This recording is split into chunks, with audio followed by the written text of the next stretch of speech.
which is used to understand quantum physics is just linear algebra. It's something that I think you could explain to a student at the end of high school, first year of high school. So you need to really to get into it, but it's physics which is counterintuitive and strange, but it's not that difficult. I would say the difficulty comes more from the fact that since we are at a time where a lot of things have already been discovered, if you want to go further, you might be completely overwhelmed by the amount of things you should know before starting. But this is again an illusion. You don't need to know everything about everything. You just need to focus on something and to be able to discover or to contribute to one topic. And that, I think, if you take it in that way, it solves a little bit of this problem of being inhibited by all what has been done before.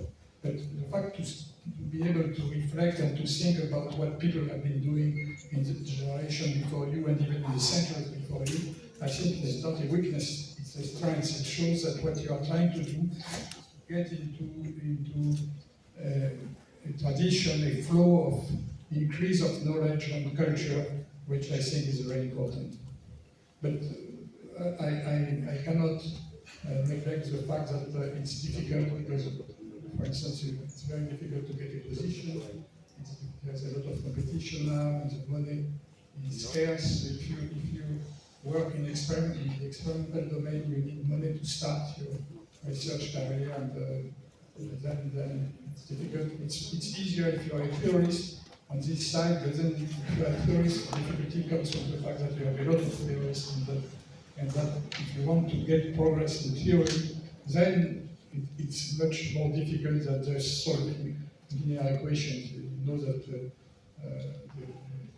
string theory involves a lot of very advanced mathematics, and it's not even sure if it's right because there is no way to compare it to experiments. So the life of the theorist is not easy for different reasons than the life of the experiment.